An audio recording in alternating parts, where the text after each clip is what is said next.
యేసుక్రీస్తు పరిశుద్ధమైన నామంలో ఈ అక్టోబర్ చివరి ఆదివారపు ఆరాధనకి కూడి చేరువచ్చిన మీ అందరికీ నా హృదయపూర్వకమైన ప్రేమ వందనాలు ఉంటాయి. ప్రతి మనిషిలో ఏదో ఒక అవసరం అయితే దాగి ఉంది. చిన్న పిల్లలకు ఒక చిన్న అవసరాలు ఉంటాయి, వృద్ధాప్యములో ఉన్న వారికి వాళ్ళకు కొన్ని అవసరాలు ఉంటాయి, నడి వయసులో యవన కాలంలో వివాహాలైన వారి జీవితాల్లో ఏదో ఒక అవసరం వాళ్ళని వెంటాడుతూనే ఉంటుంది. అవసరం లేని వాడు ఈ భూమి మీద ఎవరునూ లేరు. ప్రతి ఒక్కరికి ఏదో ఒక అవసరం. అబ్బా యొక్క చిన్న ఒక అవకాశం లేకపోతే అవసరం, ఒక చిన్న అవసరం. చాలా మంది జీవితాల్లో ఇది కనబడతా ఉండదు. చాలా మంది కుటుంబాలలో ఇది మన వాళ్ళ గురించి మరొక విధంగా ఆలోచించాలని పనిలే. ఓహో, ఈ కుటుంబం చిన్న అవసరంతో ఉంది పాపం అని మనకు అర్థమైపోతా ఉంటే కొన్ని పరిస్థితులు బట్టి. వీటన్నిటిని గమనించిన దేవుడు కూడా నా బిడ్డలకు ఎన్నో అవసరతలు ఉంటాయి కదా, ఈ చేతులతో నా బిడ్డలు చేశాను, నిర్మించాను, ఇప్పుడు ఆ బిడ్డలు కూడా ఎంతో కొంత అవసరతలు ఉంటాయి కదా అని దేవుడు ఆలోచన చేయడం మొదలుపెట్టాడు. చాలా మందిలో కొన్ని అవసరతలు ఉంటాయి. ఇప్పుడు మన జీవితాల్లో నాకు అవసరం ఉన్న సంగతి మీరు గుర్తుపట్టకపోవచ్చు, మీకు అవసరం ఉన్న సంగతి నేను గుర్తుపట్టకపోవచ్చు. ఎందుకంటానంటే ఆ వాటిని నేను వేసే డ్రెస్సును బట్టి, నేను తిరిగే లగ్జరీని బట్టి, నేనుండే స్థితిని బట్టి మీరేమనుకుంటారంటే ఆయనకి ఏం అవసరతలు ఉన్నాయ్యా, ఎంత ఘనంగా ఉన్నాడు అని మీరు అనుకోవచ్చు. నేనేమనుకుంటానంటే ఇప్పుడు చూసిన సంతోషంగానే ఉన్నారు, హ్యాపీగానే కనబడుతున్నారు, భార్య భర్తల మధ్యలో బాగానే సమాధానంగా ఉన్నట్టుగా ఉన్నారు, వాళ్ళకి ఏం అవసరతలు ఉంటాయిలే, వాళ్ళకి నొప్పులు ఉన్నాయా, రోగాలు ఉన్నాయా, బాగానే ఉన్నారులే, ఆస్తి ఉంది, అంతస్తు ఉంది, పలుకుబడి ఉంది, బంధువులు ఉన్నారు, ఎంతమంది వాళ్ళకేం అవసరత ఉంటుందిలే అని నేను అనుకోవచ్చు. నీ అవసరత నాకు తెలియకపోవచ్చు, నా అవసరత నీకు తెలియకపోవచ్చు. మన అవసరతలన్నీ ఎరిగి ఉన్నవాడు ఒక ఆయన ఉన్నాడు, ఆయనే ప్రభు అయిన యేసుక్రీస్తు. హల్లెలూయా. ఇప్పుడు ఆయన ఏమంటారంటే నీ అవసరం ఏంటి, నీ సమస్య ఏంటి, నీకేం కావాలి, నీ అక్కలేంటి, నీ విధానం ఏంటి, ఎందుకు కుమిలిపోతున్నావు, ఎందుకు నలిగిపోతున్నావు, ఎందుకు ఒంటరిగా ఉన్నాననే ఆ దిశలో ఆ అనుభవంలోనే పడిపోతూ నేను ఒంటరిగానే, నేను ఒంటరిగా ఉన్నవాడినే, నేను ఒంటరి అన్నట్లుగానే ఎందుకు నిన్ను నీవు దిగజార్చుకుంటూ ఆ ఒంటరి ప్రయాణంలో కొనసాగిస్తున్నావు. నీ అవసరత ఏంటి? మనుషులు అనుకోవచ్చు, తల్లిదండ్రులు అనుకోవచ్చు, నిన్ను పెళ్లి చేసుకుని భర్త, లేకపోతే నీ కడుపు పట్టిన నేను బిడ్డలు, ఆమెతో నాకేం పని, ఏమితో నాకేం పని, మా అమ్మతో, నా భార్యతో, నా పిల్లలతో అన్నట్టుగా ఒకవేళ వాళ్ళు వదిలేయచ్చు. నీ అవసరత ఏంటో వాళ్ళకి తెలియకపోవచ్చు. కానీ దేవుడు ఏమంటాడంటే ఈ ఆరాధనలో నీ అవసరతలన్నిటినీ ప్రభు తీర్చబోతున్నాడు. ఆమేన్. ఒకసారి మీరు బైబిల్లో నుంచి చూద్దాం. ఫిలిప్పీయులకు రాసిన పత్రిక 4వ అధ్యాయం 19వ వాక్యాన్ని ఒకసారి చదవగా మనందరం విందాం. కాగా దేవుడు తన ఐశ్వర్యము చొప్పున క్రీస్తు యేసు మహిమలో నీ ప్రతి అవసరములు తీరుస్తాడట. చాలు, నీ ప్రతి అవసరములు. నేనైతే అరే మీ తల్లి, ఈ తండ్రి, ఈ అక్క, ఈ చెల్లి నన్ను బాగా పలానా అన్నని నన్ను అడుగుతా ఉంది. సరే, నేను చేతనైంది 100 చెప్పారు, ఆ 100లో ఒక్కటైనా చేద్దామని ఒక్కటి చేయడానికి ఇష్టపడుతాను. ఒకవేళ మీరు మంచి స్థితిలో ఉంటే మీరు కూడా అన్ని చేయలేరు, ఏదైనా ఒకటి చేయడానికి ఇష్టపడతారు. జాలిపడో, ప్రేమ చూపించో, పానీల పాపం దీని బతికెట్టుందో, పానీల ఈడు బతికెట్టుందో అని జాలిపడో, మొత్తం మీద ఏదో ఒక చిన్న అవసరం తీరుస్తాం, కానీ అన్నిటిని మనం తీర్చలేం. ప్రతి అవసరతను మనం తీర్చలేం. కొందరిలో ఎన్నెన్నో కోరికలు ఉంటాయి, ఎన్నెన్నో అవసరతలు ఉంటాయి, ఎన్నెన్నో అక్కర్లు ఉంటాయి. వాళ్ళ కుటుంబాన్ని బట్టి, వాళ్ళ ఇంటిని బట్టి, వాళ్ళకుంటున్న కలుగుతున్న పరిస్థితులను బట్టి ఎన్నెన్నో అవసరతలు ఉండొచ్చు. కానీ బైబిల్ ఏమంటుందంటే, మనుషులైతే అవసరతలు తీర్చలేరు, కానీ ప్రభువైతే ప్రతి అవసరమును తీర్చగలిగిన వాడు. గట్టిగా చెప్పండి ఆమేనని. ప్రతి అవసరం, నీ అవసరం ఏంటో ప్రభువుకి చెప్పాలి.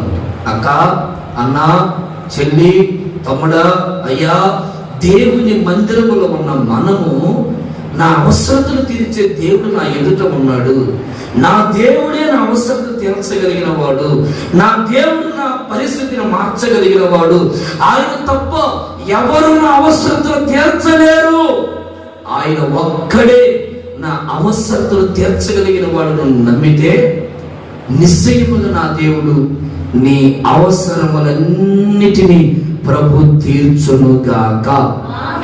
చూడండి, ఆదికాండం 2వ అధ్యాయంలో ఒక మంచి మాట రాయబడింది. 2వ అధ్యాయం 18వ వాక్యం. మరియు దేవుడైన యెహోవా నరుడు ఒంటరిగా ఉండుట మంచిది కాదు,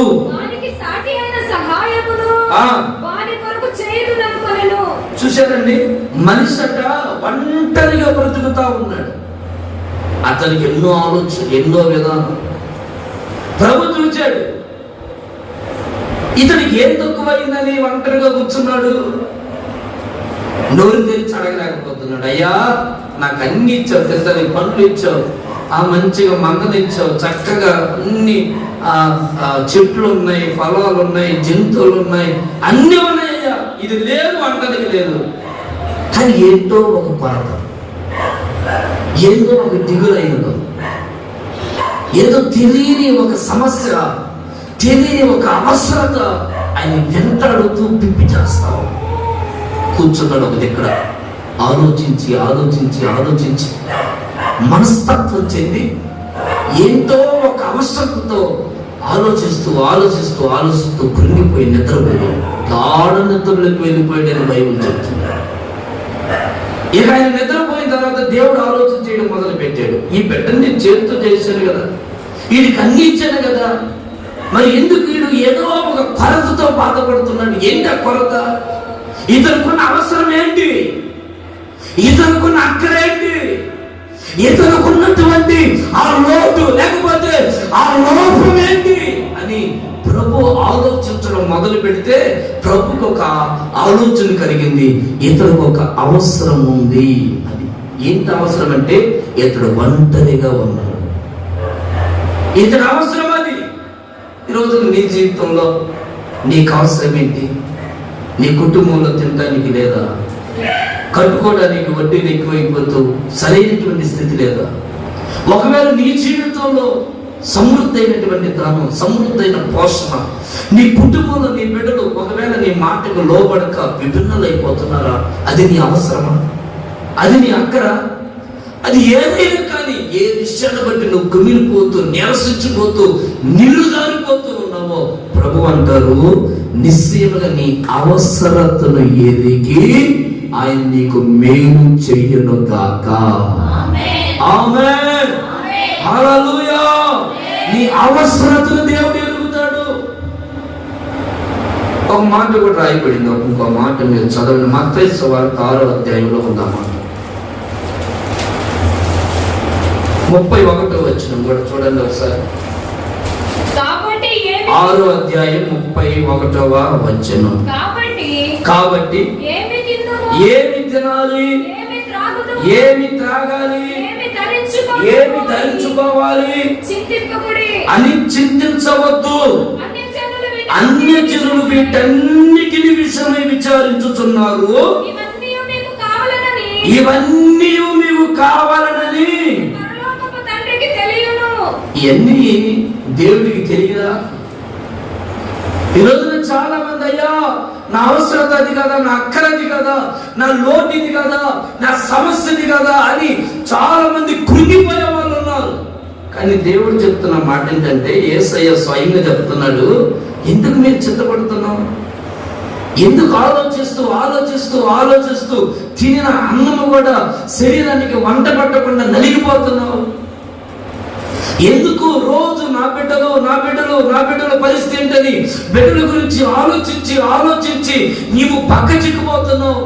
ఎందుకు అయ్యా నా పరిస్థితి ఎప్పుడు మారుద్దా, నా స్థితి ఎప్పుడు మారుద్దా, ఈ అప్పులు ఎప్పుడు తీరుతాయా అని ఎందుకు ఆలోచించు టెన్షన్ పడుతూ కలవరపడుతూ నీ జీవితంలో నిరాశించిపోతూ బలహీనమవుతావు? ప్రభు అంటారు, నా తండ్రికి తెలియదా నీ అవసరత ఏంటో? నా తండ్రికి తెలియదా నీ అక్కరేంటో?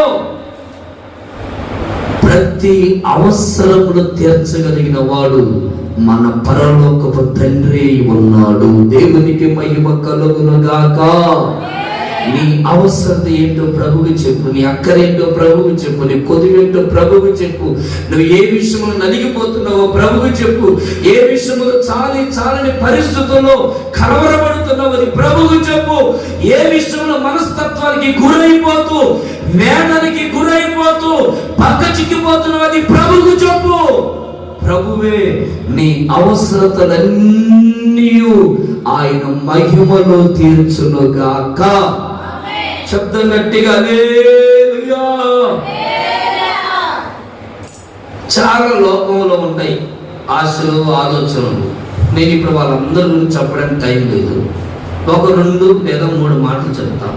మనము క్రీస్తు రక్తం ద్వారా కడగబడి ఉన్నాం కనుక ఆయన రక్తం ద్వారా కడగబడిన మనకి ఏ అవసరతలు ఉంటాయి, ఏ అవసరతలు కలిగి జీవిస్తారు? రకరకాల అవసరతలు ఉంటాయి. కానీ మనం ఎలా ఉండాలి అనే విషయాలు ఒక 2-3 మాటలు కొంచెం క్లుప్తంగా చెప్తాను. చూడండి, లూకా సువార్త 10వ అధ్యాయం 41వ వాక్యాన్ని చదువుతాం. అందుకు ప్రభు, మార్తా మార్తా, నీవు అనేకమైన పనులను గురించి విచారము కలిగి తొందరపడుతున్నావు, కానీ అవసరమైనది ఒక్కటే. ఆ మాటను మీరు అనుకునేది చేయండి. చాలా ఉంటాయి అవసరమైనవి. ఎవరిని మంచి బట్ట కడాలి, అది కూడా అవసరమేగా.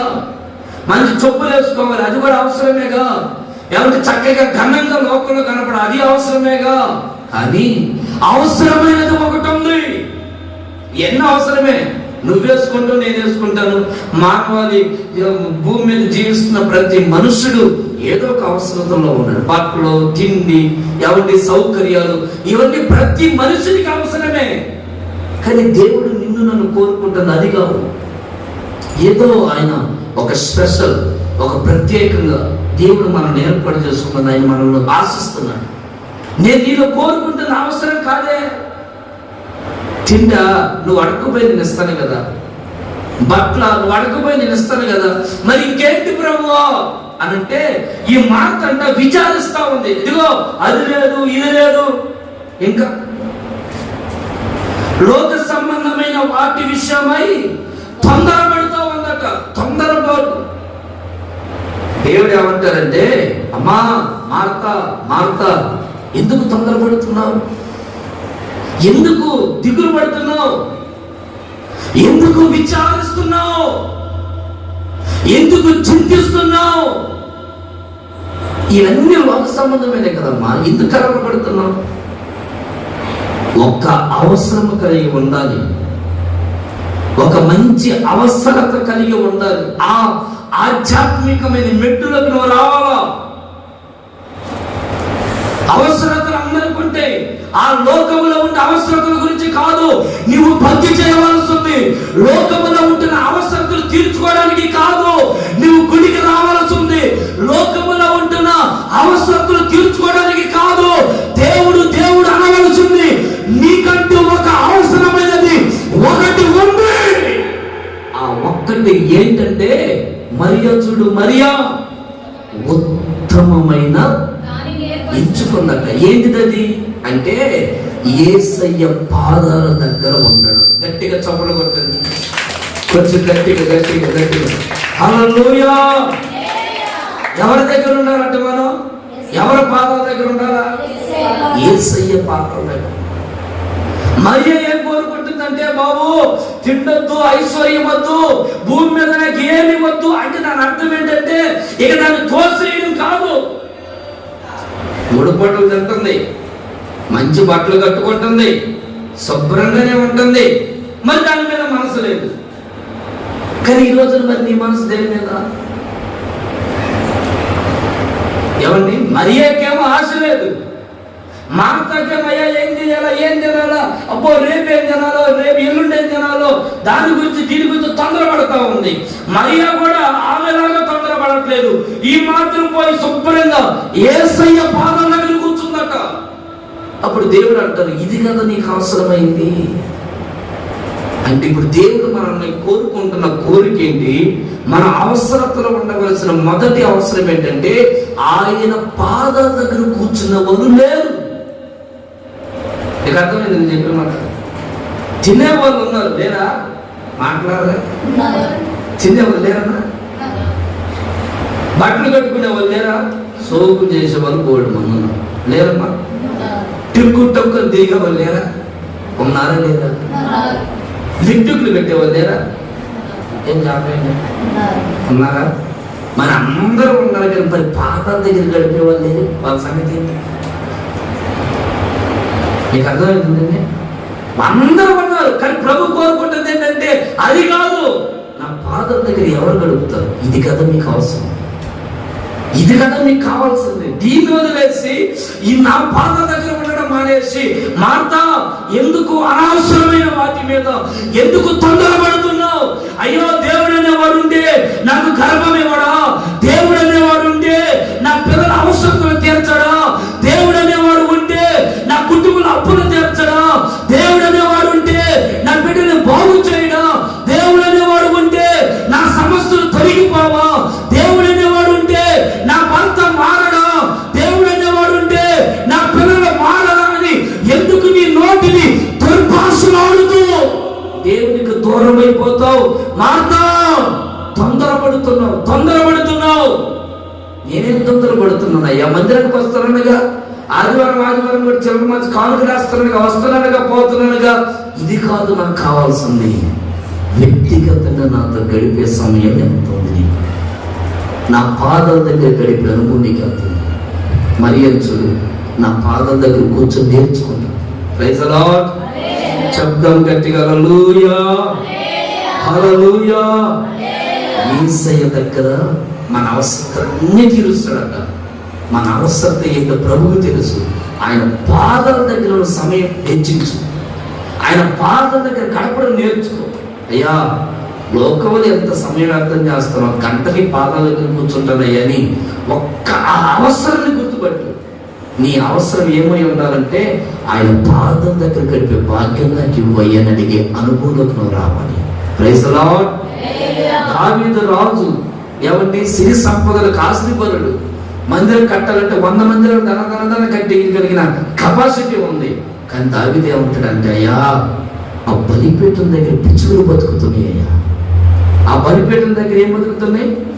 పిచ్చుకలు బతుకుతున్నాయి. అయ్యా, ఆ పిచ్చుకలు బతుకుతున్నట్లుగా నాకు కొంచెం స్థలం ఇవ్వయ్యా చాలు, ఇంకంతకంటే నాకు అవసరం ఏమీ లేదయ్యా.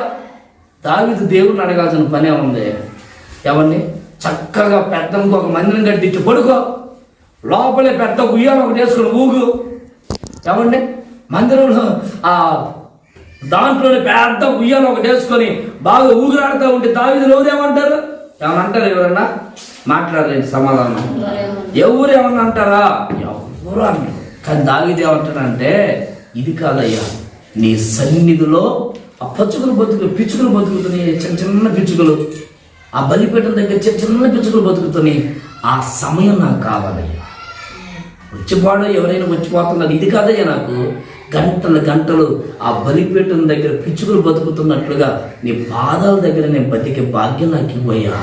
ఆ ఒక్కటి నాకు నేర్పించి ఆ సమయం నాకు ఇవ్వయ్యా అని దావీదు దేవుని సన్నిధిలో అడుగుతున్నాడు. Praise the Lord. నువ్వు అలా అడగడం మొదలు పెడితే నిశ్చయముగా ఆయన పాదాల దగ్గర నువ్వు ఉంటే నీ అవసరతలన్నీ ఆయన తీర్చేస్తాడు. ఆమేన్, ఆమేన్, హల్లెలూయా. నీ అవసరాలేంటో, నీ అక్కర్లేంటో, నీ సమస్యలేంటో, నీ శోధనేంటో, నీ అవమానం ఏంటో, నీ నిందేంటో నువ్వు మరలా ఆయనకి చెప్పాల్సిన పనిలే. ఆయన విననేరక ఉండునట్లు ఆయన చెవులు ఏమైనా మందంగా ఉన్నాయమ్మా? బైబిల్ చెప్తుంది నా చెవులే మందం కాదా. నేను ఒకసారి బస్సులో వెళ్తా ఉన్నాను. ఒక తాత నా పక్కన కూర్చున్నాడు, పెద్ద ఆయన. ఏడకి వెళ్తున్న తాత అన్న. ఆయన మౌనంగా ఉన్నాడు. నేను మళ్ళా అండి ఏడకి వెళ్తున్న తాతయ్య అన్న. ఆయన మౌనంగా ఉన్నాడు. తట్టి ఏడకి వెళ్తున్న తాత అన్న. ఆయన మౌనంగా ఉన్నాడు. ఉరుకు లేదు పలుకు. ఏం రా బాబు పరలోకానికి నేను ఎత్తబడ్డాడు, ఇదే ఆయన ఎత్తబడి నేను విడపడ్డా మీద సడన్గా చూసి మళ్ళా పల్లెత్త ఉన్నాడు బతికే ఉన్నాడు. ఏం దగ్గర బాగున్నారంటే ఏందా అంటున్నాడు. ఆయనకి అర్థమైంది ఏంటంటే, నాకు అర్థమైంది ఏంటంటే ఒక మనోడికి స్పీకర్ ఎగిరిపోయింది, కాలిపోయింది స్పీకర్ అని. అయ్యా అదయ్యా బాగున్నావా, ఎడగలుగుతున్నావు నువ్వు అంటాడు నన్ను. ఆయన కిట్ట కాదులని నువ్వు వందనాలు సరే నువ్వు వెళ్ళి నీ పాడికి నువ్వు వెళ్ళయ్యని మౌనం వచ్చాము. కొన్ని సార్లు కొంతమంది మనుషులకి వినపడతాయి మన బాధ. ఆపదల్లో ఉండి కింద పడిపోయి శ్రమంలో ఉండి సోదరులు ఉండి అయ్యా కాపాడండి కాపాడండి కాపాడండి కాపాడండి అంటుంటే సెల్ఫీలు దిగుతున్నారు, ఫోటోలు తీసుకుని. పని పడిపోయింది ఈ అమ్మాయి, బండి ఎట్ట పడిందమ్మా అని ఫోటోలు దిగుతున్నారు.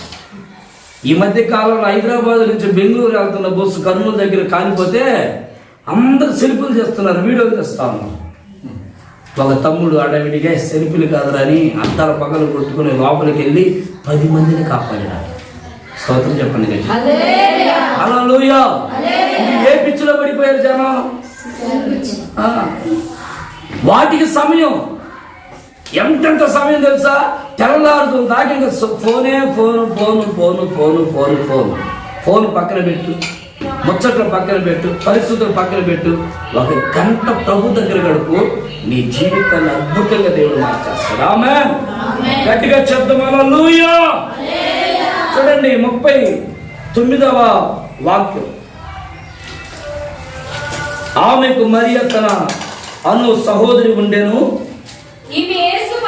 ఈమె యేసు పాదముల యొద్ద కూర్చోండి ఏం వింటుందంటే అక్కడ కూర్చొని యేసయ్య పాదాల దగ్గర కూర్చొని నిద్రపోతుంది. అమ్మా ఈరోజు ఇప్పుడు చాలా మంది చేసే పని ఏంటంటే ఆయన పాదాల దగ్గరకు వస్తారు, వచ్చిన వెంటనే చేసే పని ఏంటి? ప్రక్రియ నిద్ర. ఏం ప్రయోజనం? నీకు అర్థమవుతుందా? వర్షం పడతా ఉంది, దన వర్షం పడుతుంది. ఒక కప్పు తీసుకోపోయి ఆ వర్షం దగ్గర పెట్టండి, ఒక కప్పు ఏమవుతుంది? అదే కానీ ఆ కప్పుని బోలేసి పెడితే నిండుగా. ఎంత వర్షం పడ్డా ఆ కప్పు నిండు. వచ్చిన వాళ్ళు కొంతమంది ఏమో అబ్బా అయ్యా మంచి వాటిని చెప్పాడు, నాకు బాగా చాలా ఆనందంగా ఉంటుంది. కానీ కొన్ని కప్పులు ఏమవుతాయి? ఉనికి ఉండదు, పరుగు కదండి. బోలపడిన అనుభవం అంటే వాక్యం వినే అనుభవం ఉండదు, వాక్యాన్ని గ్రహించే అనుభవం ఉండదు, వాక్యాన్ని అర్థం చేసుకునే అనుభవం ఉండదు, వాక్యానుసారంగా బ్రతికే అనుభవం ఉండదు, వాక్యానుసారంగా మాట్లాడే అనుభవం ఉండదు, వాక్యానుసారంగా జీవించే అనుభవం కూడా ఉండట్లేదు. అందుకే బైబిల్ అంటుంది, దేవుని బిడ్డలారా మనం యేసయ్య పాదాల దగ్గర నేర్చుకోవాలి, బోధ వినాలి. మరొక మాట చెప్తాను చూడండి, మీరు మత్తయి సువార్తలో ఉంది ఆ మాట. ఆ 15వ అధ్యాయం 30వ వాక్యం కూడా ఒకసారి చదువుతారా? బహుజన సమూహములు ఆయన యొద్దకు కుంటివారు, గుడ్డివారు, మూగవారు, అంగహీనులు మొదలైన అనేకులను తీసుకొని వచ్చి ఆయన పాదాల దగ్గర పడేశారు. ఇప్పుడు ఆయన చేసిన పని ఏంటంటే ఆయన వారందరినీ స్వస్థపరచడం మొదలు పెట్టాడు. ఆమేన్, హల్లెలూయా. కాబట్టి దేవుని పాదాల దగ్గర తీసుకుని వచ్చి పడేశారట అందరూ. కుంటోల్ని, గుడ్డోల్ని, మోగోల్ని, అంగహీనులు, కుంటి వాళ్ళు, ఎవండి పక్షవాతం కలిగిన వాళ్ళు, నడవలేని వాళ్ళు, ఇలాంటి వాళ్ళందరినీ ఎక్కడికి తీసుకుని వచ్చేసారట? యేసయ్య పాదాల దగ్గర. బైబిల్ ఏమంటుందంటే యేసయ్య పాదాల దగ్గర స్వస్థత ఉంది, స్వస్థత. ఆమేన్. ఒకటి ఏముంది? మొదట వాక్యం ఉంది, రెండోది ఏముంది? స్వస్థత ఉంది, స్వస్థత. అయ్యా నీ దగ్గరికి నేను వచ్చానయ్యా, నీ పాదాల దగ్గర నేను గడుపుతున్నానయ్యా, నన్ను స్వస్థపరుచయ్యా, నన్ను బాగు చేయయ్యా, నా బిడ్డను బాగు చేయయ్యా, నా యజమానిని బాగు చేయయ్యా, నా కుటుంబాన్ని బాగు చేయయ్యా, నా రక్త సంబంధికులను బాగు చేయయ్యా, పలానా ఊర్లో పలానా తల్లి ఉందయ్యా, ఆ తల్లిని బాగు చేయయ్యా, స్వస్థపరచయ్యని వాళ్ళ నిమిత్తమై మనం ప్రార్థన చేసినప్పుడు ఖచ్చితంగా దేవుడు వారిని స్వస్థపరుచును గాక. గట్టిగా చెప్తాం హల్లెలూయా. బైబిల్లో ఉంది కదా, యాయిరు కుమార్తె కూడా చావనై ఉన్నటువంటి స్థితిలో, ఏ స్థితిలో ఆ మాట చూస్తారా? మార్కు సువార్త మనం 5వ అధ్యాయం 22వ వాక్యం. ఆయన సముద్రపు తీరమున ఉండగా సమాజపు మందిరపు అధికారులు యాయిరు అను ఒకడు వచ్చి ఆయనను చూచి ఆయన పాదముల మీద పడి నా చిన్న కుమార్తె ఏ స్థితిలో ఉందట? చావు బతుకుల మధ్యలో ఉంటే యేసయ్య దగ్గరకు వస్తారా? ఇప్పుడు నీకు అర్జెంటుగా బలహీనత వచ్చిందండి, సమస్య వచ్చింది, నువ్వు ఎక్కడికి వస్తావు? మొదట నీకు తెలిసిన వాళ్ళకి వెంటనే పలానా స్పెషలిస్ట్ దగ్గరికి వెళ్ళంటే అడవిడిగా వెళ్ళిపోతావు. ఎందుకంటే భయం. ఈ వ్యక్తి గురించి ఎవరైనా నా కుమార్తె సావడానికి సిద్ధంగా ఉంది, అది సావడానికి సిద్ధంగా ఉంటే మరి ఎక్కడికి వెళ్తున్నారా అంటే యేసయ్య దగ్గరికి వెళ్తున్నాను.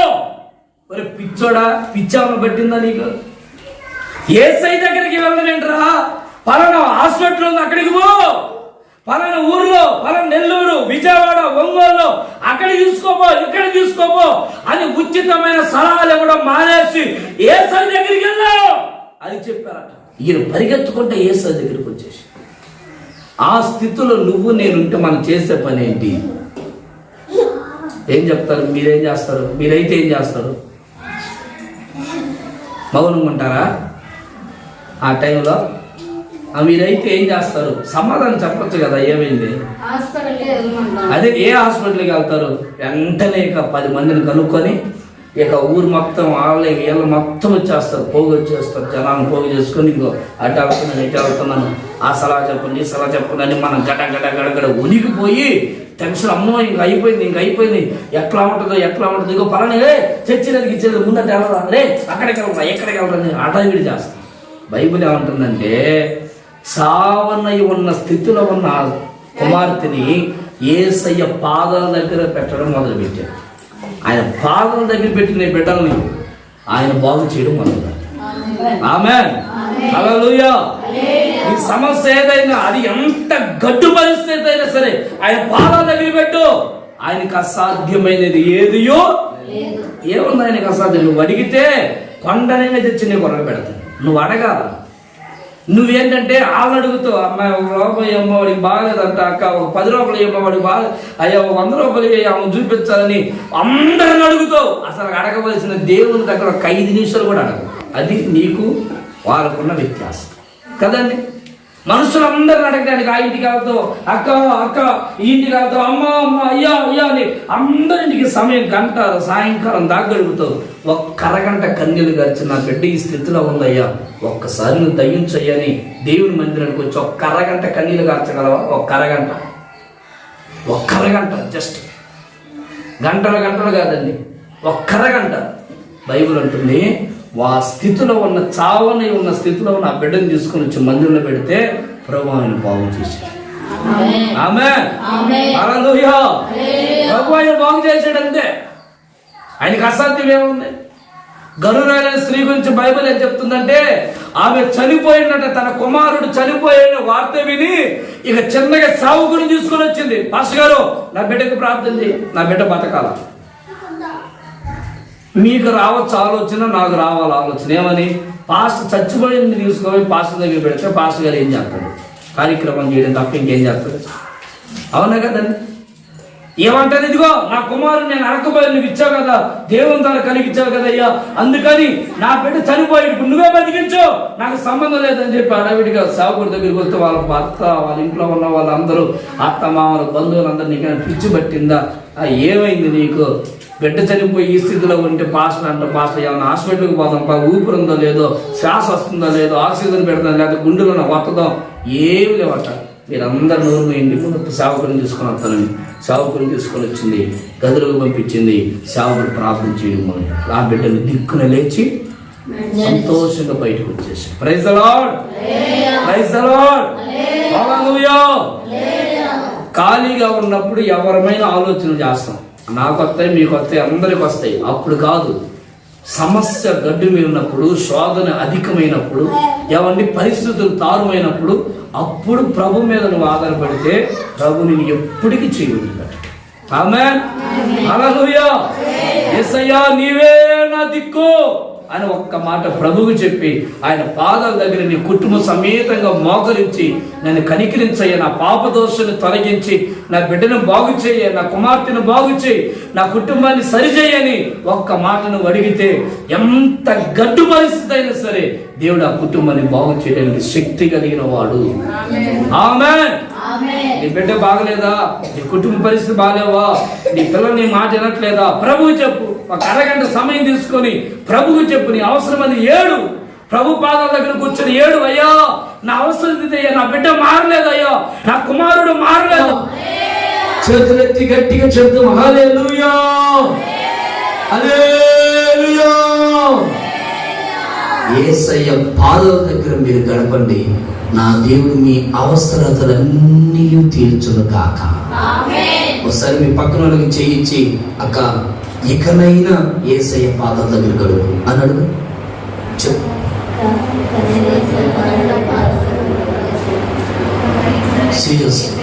సిన్సియర్గా చెప్పండి.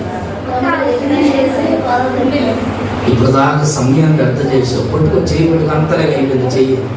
ఇప్పుడు దాకా సమయాన్ని అర్థం ప్రభు దగ్గర ఒక్క కొంచెమైన ప్రభు దగ్గర. ఆమేన్. ప్రభు నిశ్చయముగా మీ హృదయ అభిలాషను తీర్చును గాక. హల్లెలూయా. అవసరమైనది ఒక్కటి, అదేంటట, ప్రభు పాదాల దగ్గర గంతే. ప్రభు కోరుకుంటుంది ఆత్మీయులుగా మన దగ్గర ప్రభు కోరుకుంటుంది అది. కాబట్టి లోకంలో ఉన్నవాడి దగ్గర ప్రభు కోరుకోవట్లా, నీ దగ్గర నా దగ్గర ప్రభువు కోరుకుంటున్నాడు. బిడ్డ వాడు తాగుతున్నాడు, తిరుగుతున్నాడు, రకరకాల పాపములో ఉన్నారు, వాళ్ళ గురించి నాకు అనవసరం. మరి నువ్వు మందిరానికి వచ్చావు, నువ్వు ఎలా ఉన్నావు, నా దగ్గర గడుపుతున్నావా, నా దగ్గర ఒక కొంత సమయమైన దేవుని కొరకు దేవుని పాదాల దగ్గర గడపాలనే ఆశతో నా ఎత్తకు రాగలుగుతున్నావా, అది దేవుడు నీ జీవితంలో కోరుకుంటున్న శ్రేష్టమైన కోరిక. ప్రైజ్ ది లార్డ్, హల్లెలూయా. రెండవ మాట, హెబ్రీయులకు రాసిన పత్రిక 10వ అధ్యాయం 36వ వాక్యం. మీరు దేవుని చిత్తమును నెరవేర్చిన వారై వాగ్దానము పొందు నిమిత్తము మీకు ఓరిమి అవసరమై ఉన్నది. చాలు. రెండో అవసరం ఏంటంటే ప్రభు మన దగ్గర కోరుకుంటుంది, మన దగ్గర కోరుకుంటుంది చెప్తున్నాను. మీకు అర్థమవుతుందమ్మా? దేవుడు మన దగ్గర ఏం కోరుకుంటున్నాడు? డబ్బు కాదు, ఆస్తి కాదు, అంతస్తు కాదు, పలుకుబడి కాదు. ప్రభు కోరుకుంటుంది మొదటి కోరిక ఏంటి? కొంత సమయమైన ప్రభు. రెండో కోరిక ఏంటంటే ప్రభుకి మనలో ఉండవలసిన అవసరం ఏంటి? ప్రభు చెప్తున్న మాట ఏంటంటే ఇక్కడ, అయ్యా మీరు దేవుని చిత్తమును నెరవేర్చిన వారై వాగ్దానం పొందు నిమిత్తము మీకు కొంచెము ఓర్మి అవసరం. ప్రభు కోరుకుంటుంది ఏంటి? ఓర్మి అంటే ఓర్పు, సహనం. ఇప్పుడు అన్య జనులలో ఇది లేదు, మీకు తెలుసా సంగతి? అన్య జనులలో లేనిది ఏంటంటే ఓర్పు. కానీ దేవుని బిడ్డల్లో ఉండవలసింది ఏంటంటే ఓర్పు ఉండాలి.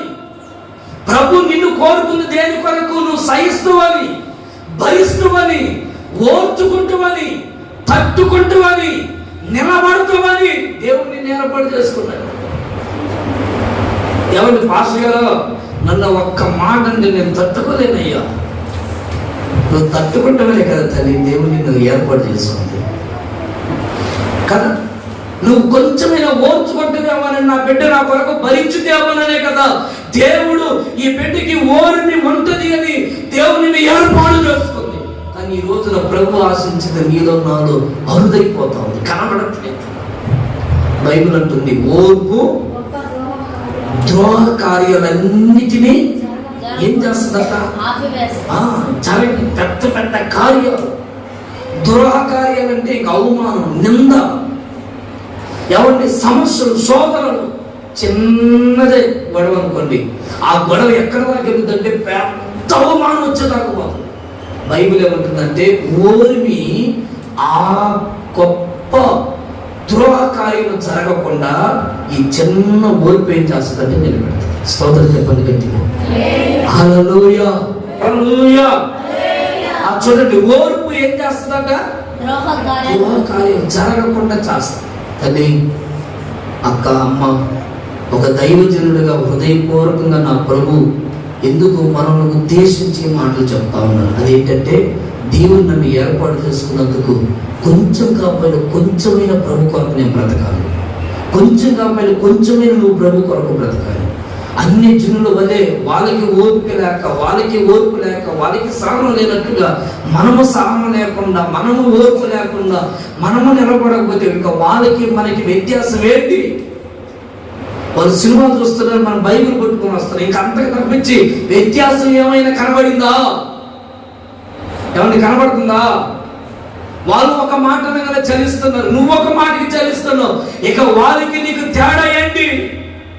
బైబిల్ అంటుంది శరీరానుసారులకి, ఆత్మానుసారులకి పొరపాటున.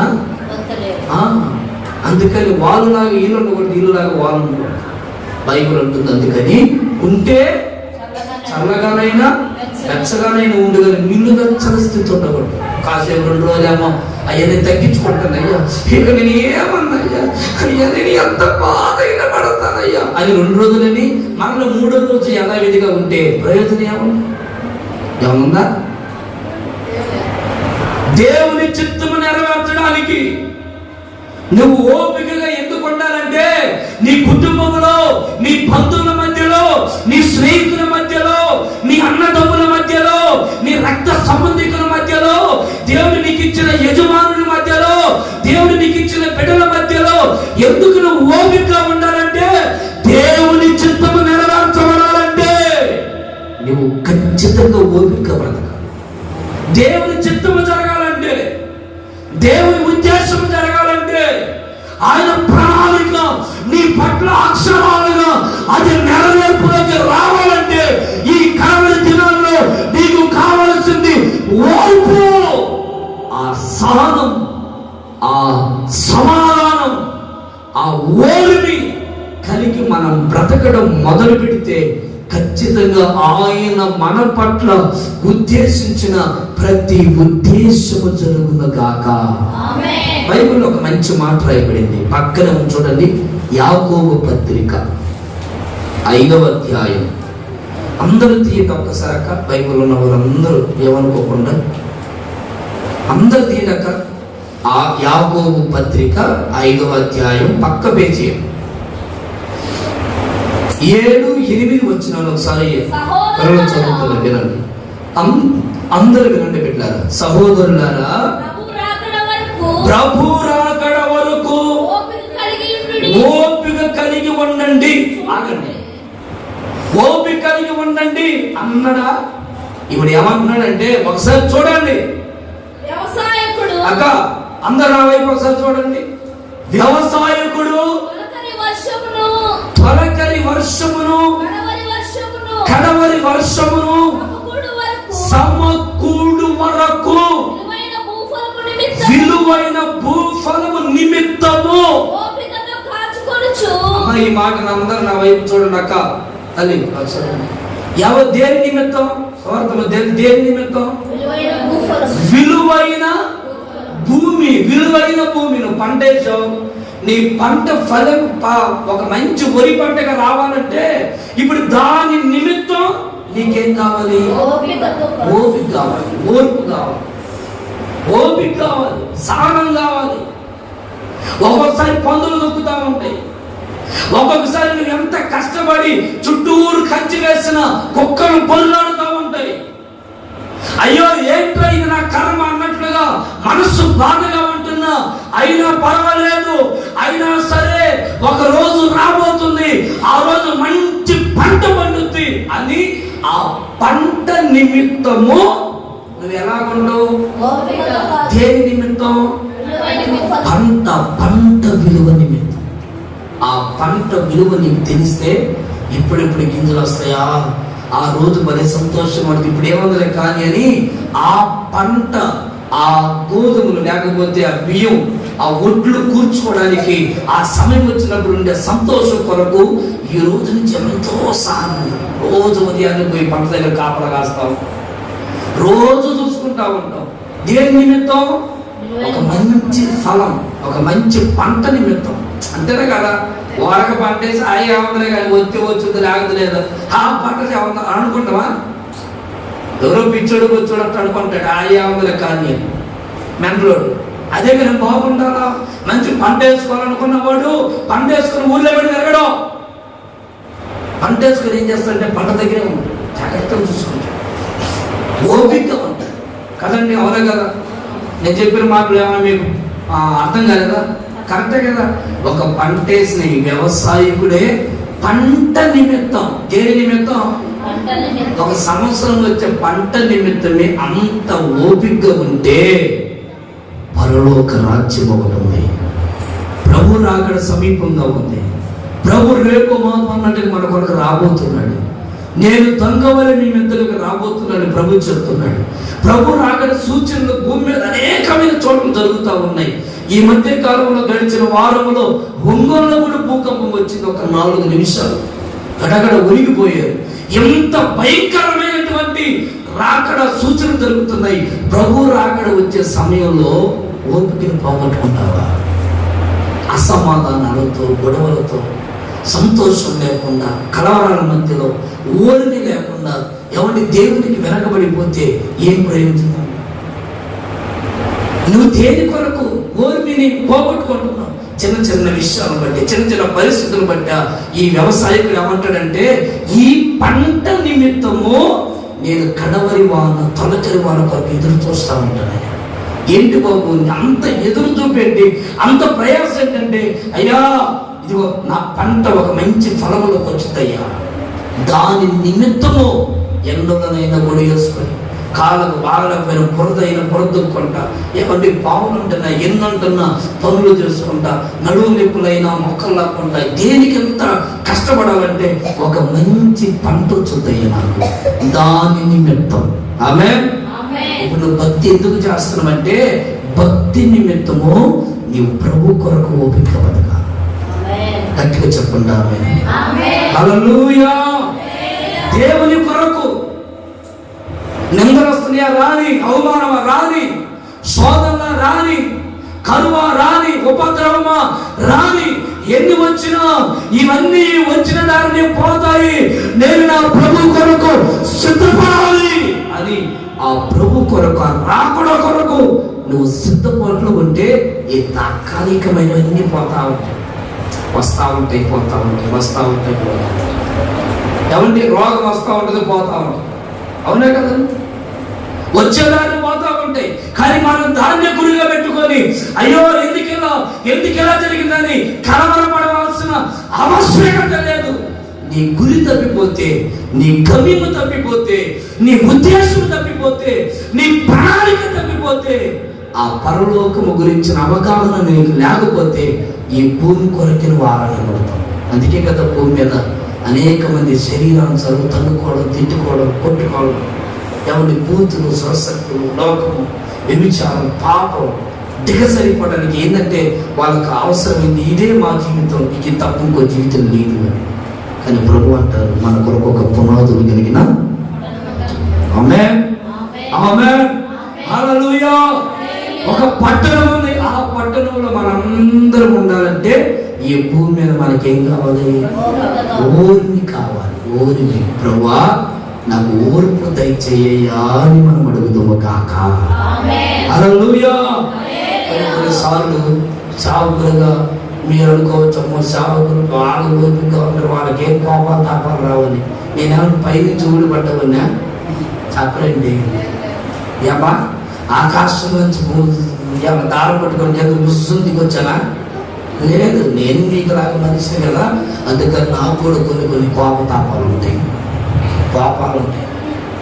ఏమండి, సమస్యలు వస్తాయి, శోధనలు వస్తాయి. అయినా మౌనంగా ఉంటే వచ్చినవన్నీ పోతా ఉంటాయి. ప్రజల పాకల బీచ్కి వెళ్ళి నేను ఒకసారి మునగడానికి ఈ మాట చెప్తాను, ముందుకు వెళ్తాను. చూడండి, పాకల బీచ్కి వెళ్తే పిల్లలు తీసుకుపోయా నేను మునుగుతా ఉన్నాను.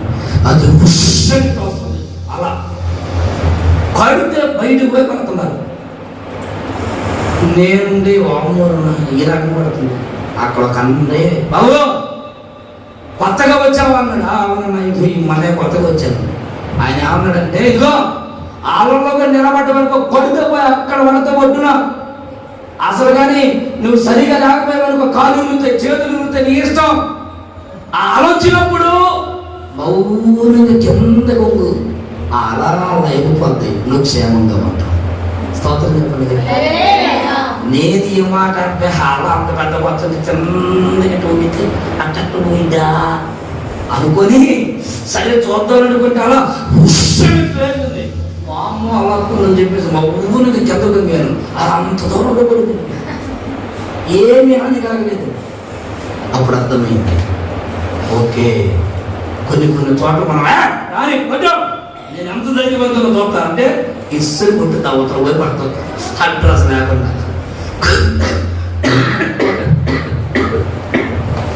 గట్టిగా లేదు చెప్పండి, కొంచెం గట్టిగా చెప్పండి. హల్లెలూయా.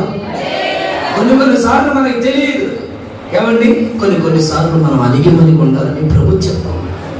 ప్రభు ఉద్దేశం అది. ప్రభు దగ్గరకు వచ్చి ఒక ఆయన చేతులకి సంఖ్యలు వేసుకొని తీసుకోబోదామని అందరు కొట్టుకోవడానికి ఆయన దగ్గరికి వస్తే అక్కడ ఉన్నటువంటి పేతుల నుండి వెంటనే కత్తి తీసి అవతల చోటు నరికేసాడు. ఎందుకు పేరుతో తొందరపడతారు? నా దేవుని నా తండ్రిని నేను అడిగితే ఈ సంఖ్యలు వాడేస్తాడా? మొత్తాన్ని ఇక్కడే మసేద తీయడు. మరి ఎందుకయ్యా? అవును మనం అడుగా. నేనైతే వాటికి 100 ఆజ్ఞలు వదిలేసుకోండి. అయ్యా ఇది నాశనం అయిపోను కాక, వీడు పాడైపోను కాక, వీడు చేతులు సైకిల్ పట్టుకోవడానికి వచ్చిన ఈ చేతులు ఇప్పుడే నేను ఎన్ననేది అయ్యా, నువ్వు అడుగయ్యా, నువ్వు అడుగయ్యా. ఏసయ్య అంటారు, నేను తొందరపడమాకన పేతురు. ఎందుకు? ఇది ప్రభు నాకు అనుమతించాడు, నేను వెళ్ళడం మంచిది, నువ్వు ధైర్యంగా ఉన్నాడు చాలు అని చెప్పి ధైర్యంగా ఉండమన్నాడు కదండి. ఆయన ఆజ్ఞాపిస్తే ఉండవా? ఉండేయండి ఏంటండి?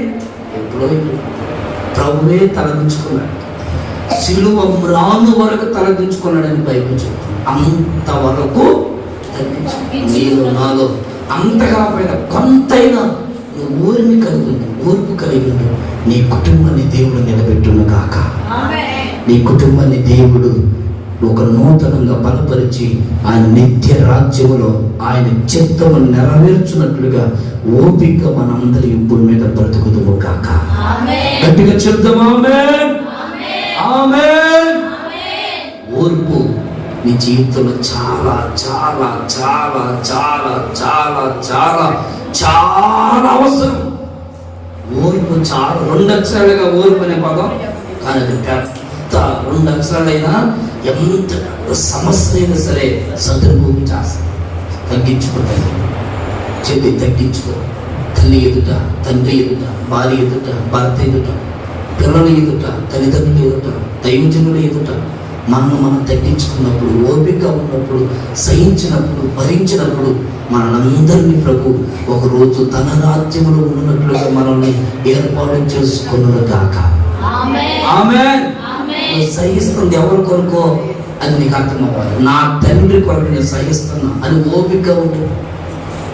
చట్నీ కొట్ని, అవమానపరచని, నిందించని, గేరు చేయని, ఎగతాళి చేయని, అయినా ఏమి కాదు అని నా తండ్రి కొరకు నేను ఇటన్నిటిని భరిస్తానని మౌనంగా ఉండు. ఖచ్చితంగా దేవుడు నిన్ను కనపరుస్తాడు. ఒక మంచి ఫలం చూసేటట్టు చేస్తాడు. ఓర్మి లేకపోతే ఆయన చిత్తం జరగదు మన పట్ల, ఆయన ఉద్దేశం జరగదు. బైబిల్ ఏముంటుందంటే రోమిలకు రాసిన పత్రిక 3:25 ఓర్మి వలన ఆయన నీతిని మనకి కనపరుస్తాడట. దేవుని నీతిని చెప్పండి ఒకసారి అందరూ, దేవుని నీతిని ఉపేక్షించి మనకు కనపరుస్తాడు. ఆయన నీతిని కనపరుస్తాడు. ఆయన నీతి కలిగిన దేవుడిని నీ ఎదుటి నుండి అనేకులు గుర్తుపడేటట్లు నీ ఓర్పును బట్టి దేవుని నీతి కలిగిన కార్యం భూమి మీద జరుగును కాక. నెక్స్ట్ 3వ మాట చూడండి ఒకసారి బైబిల్లో నుంచి. పేతురు రాసిన మొదటి పత్రిక 1వ అధ్యాయం 6వ వాక్యం. ఇందువలన మీరు మిక్కిలి ఆనందించుచున్నారు గాని అవసరమును బట్టి నానా విధములైన శోధనల చేత ప్రస్తుతము కొంచెం కాలము మీకు దుఃఖము కలుగుచున్నది.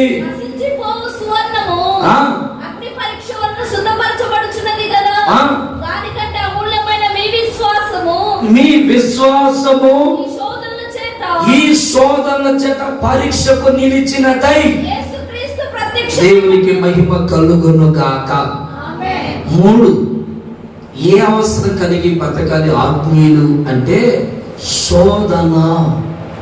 శోధనలో ఆయన చిత్తాన్ని చేయగలిగిన అనుభవంలోకి మనం రావాలి.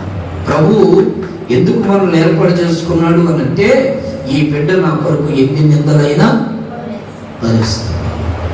మరియాని దేవుడు ఎందుకు ఏర్పాటు చేసుకున్నాడు? ఆ రోజుల్లో ఇంచుమించుగా 2,000 మంది, ఏనండి మా 2,000 మంది ఇంచుమించుగా కన్యకలుగా పెళ్లి చేసుకోకుండా కన్యకలుగా బ్రతికారట. దేని కొరకు అంటే ఈ 2,000 మందిలో దేవుడు ఆయన కన్యక గర్భమందు నేను పుడతాను జన్మిస్తాను చెప్పాడు కదా. నేను కన్యకగా బ్రతకాలి, నేను నా కన్యత్వాన్ని కాపాడుకోవాలి, నేను ఏ పాపం చేయకూడదని 2,000 మంది పైగా యవన స్త్రీలు కన్యత్వాన్ని కాపాడుకున్నారట. పెళ్లి చేసుకోకుండా, మరొక పురుషులు చూడకుండా, మరొక ఆలోచన మనసులోకి రానివ్వకుండా యవన కాలంలో తన కన్యత్వాన్ని కాపాడుకోవడం అంత ఆశామాశైన విషయం కాదు. యవన కాలం కన్యత్వాన్ని కాపాడుకుంటే ఆ భాగ్యం ఎవరికి దొరికిందట? మరియకు దొరికింది.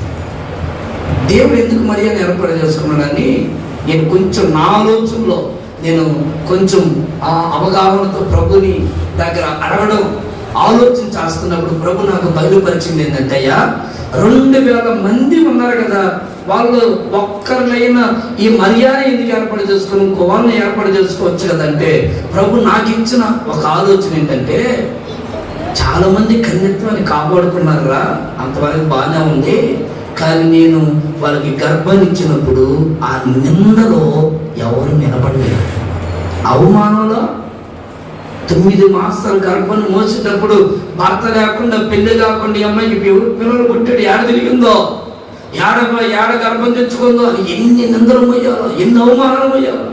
గర్భం కావడానికి చాలా మంది కన్యత్వం కలిగి ఉండడానికి ఇష్టపడ్డారు, మంచిదే. కానీ వాళ్ళలో ఈ మరియని ఎందుకు ఏర్పాటు చేసుకున్నాడంటే, ఈమైతే ఎన్ని శోధనలైనా నిలబడుతుంది.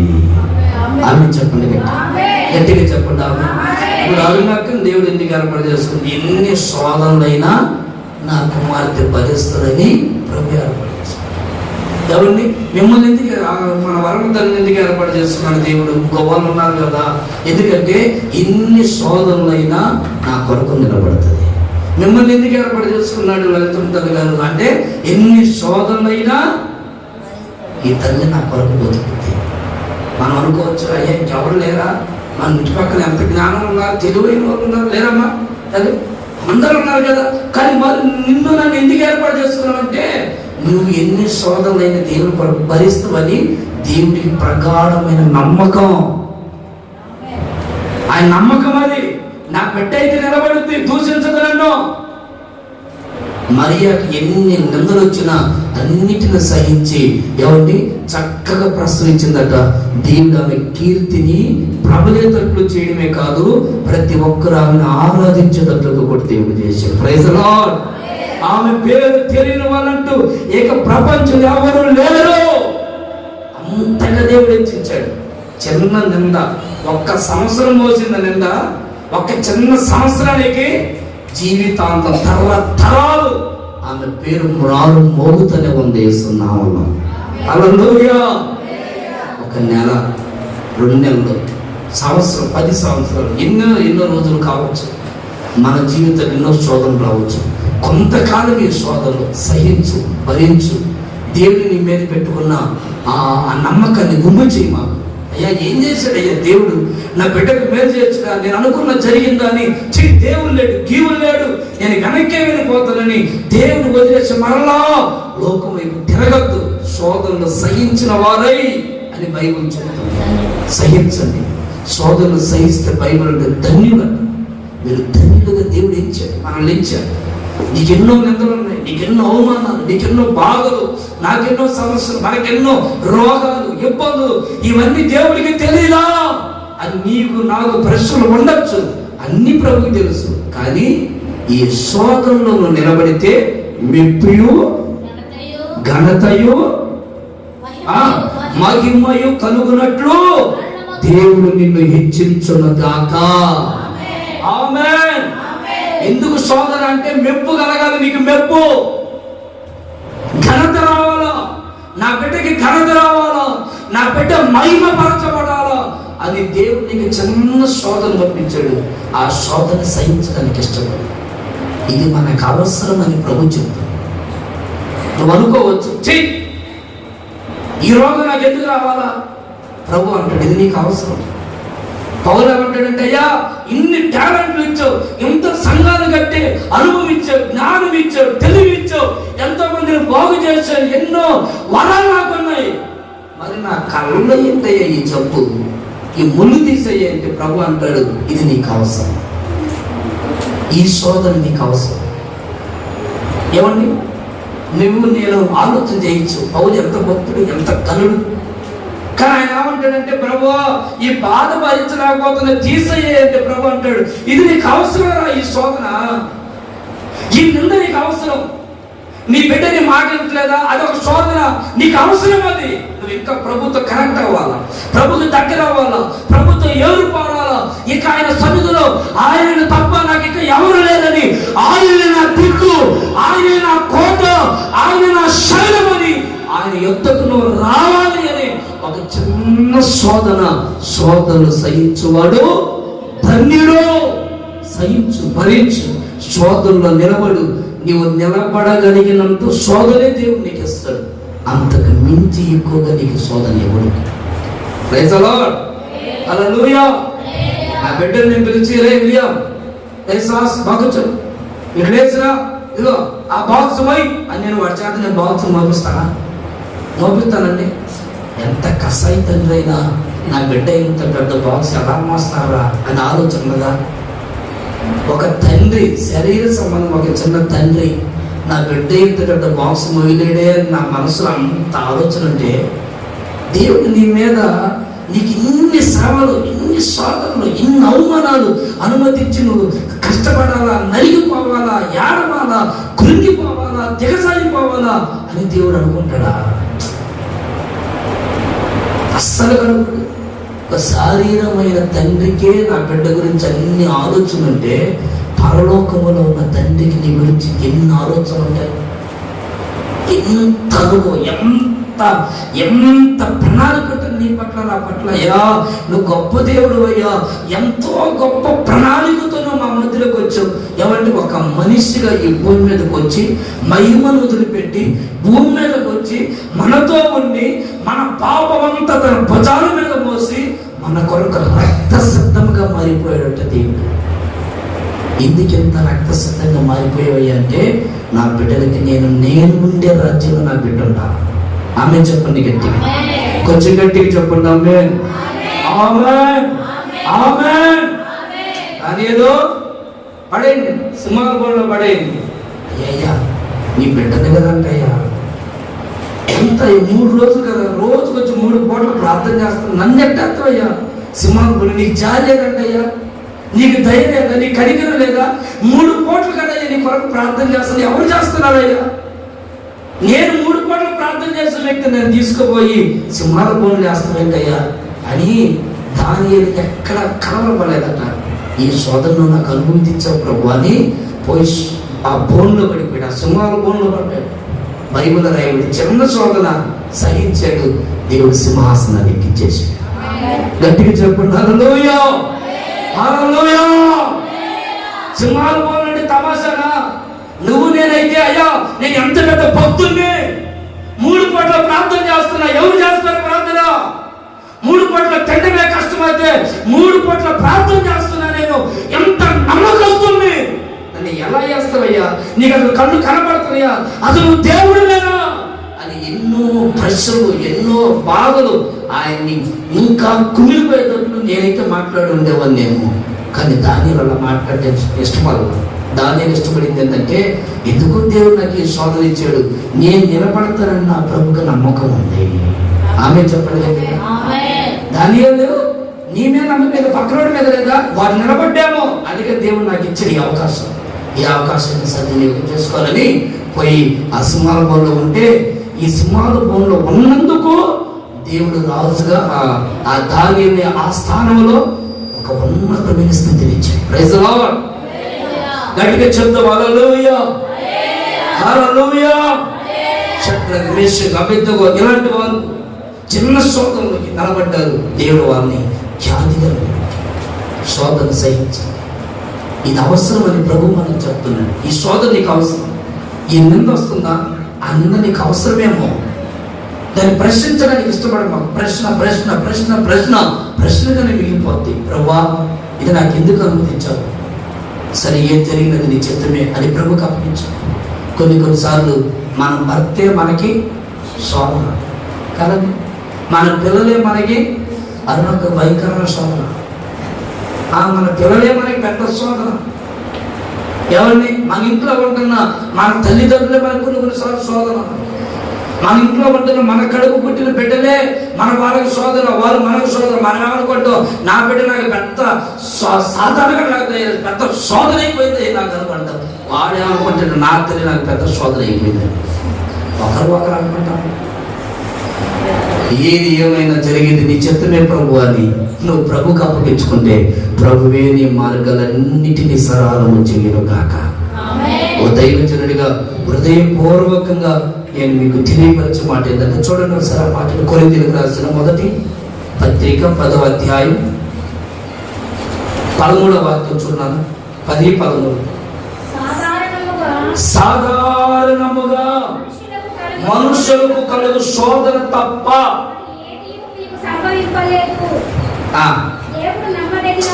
దేవుడు నమ్మదగిన వాడు. మీరు సహింపగలిగినంత కంటే ఎక్కువగా ఆయన మిమ్మల్ని శోధింపనీయడు.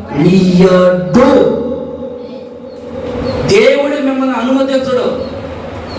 మరి యోగులకు ఎందుకు పంపించామంటే, యోగుని శోధిస్తా ఉంటే యోగు ఎంతవరకు సహించగలడో అంతవరకు దేవుడు అతన్ని శోధించడానికి పరిమితి ఇచ్చాడు. అంతే, ఒక పరిమితి, ఒక లిమిటెడ్ పెట్టేసాడు. ఇక ఆ లిమిట్ నీకు వాడు క్రాస్ చేయలేడు సాతాను.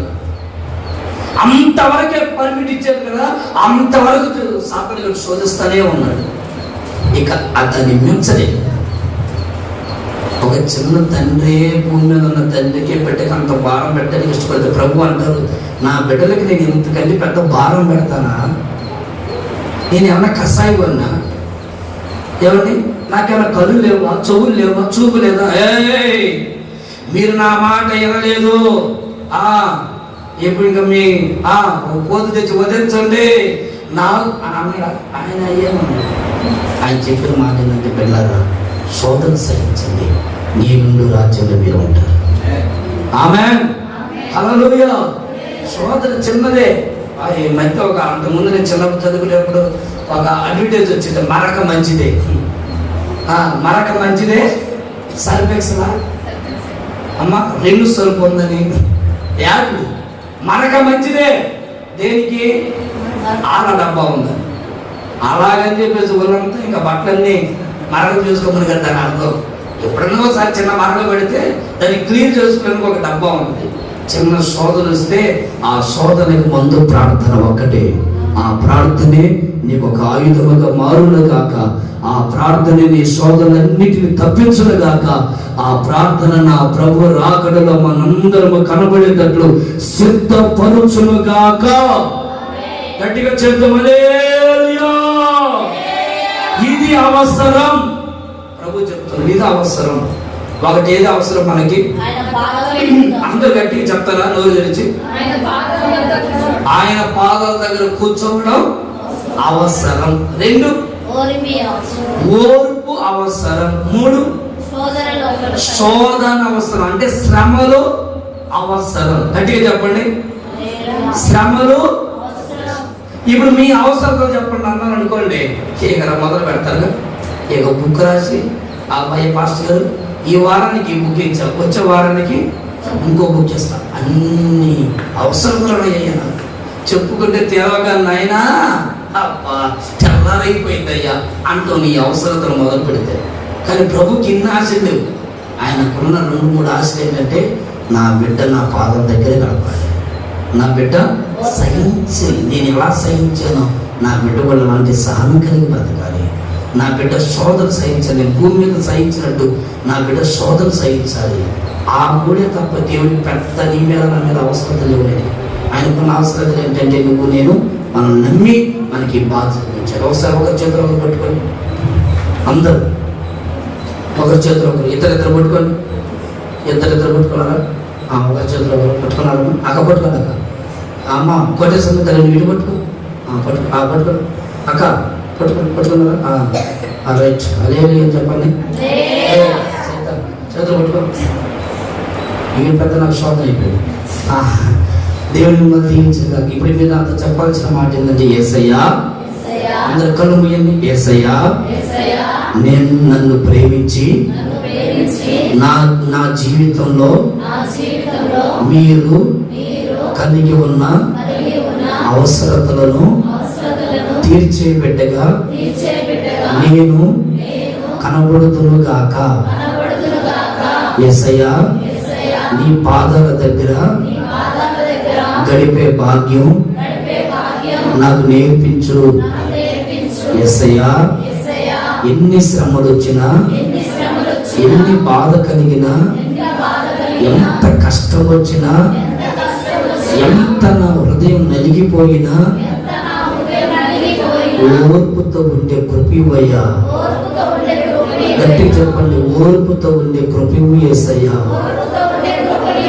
ఎన్ని శోధనలు వచ్చినా, ఎన్ని శ్రమలు వచ్చినా, ఎన్ని కలవరాలు వచ్చినా, ఎంతమంది నన్ను బాధ పెట్టినా, శ్రమలో నిలబడే కృప నాకు ఇవ్వు యేసయ్యా. శ్రమలో నిలబడడం ఇది అవసరమని మీరు చెప్పారు. నిలబడే భాగ్యం నాకు ఇవ్వు యేసయ్యా. యేసు నామములో అడిగి పొందుకొని ఉన్నాము తండ్రి. ఆమేన్. హల్లెలూయా. నా దేవుడు నిశ్చయముగా మీ హృదయంలో నుండి పలికిన ప్రతి మాటని స్థిరపరచును గాక. కళ్ళు మూయండి. దైవజనులు లాజరు గారు చిన్న ప్రార్థన చేస్తారు. అందరూ కళ్ళు మూయండి. మైకి చెప్పమా.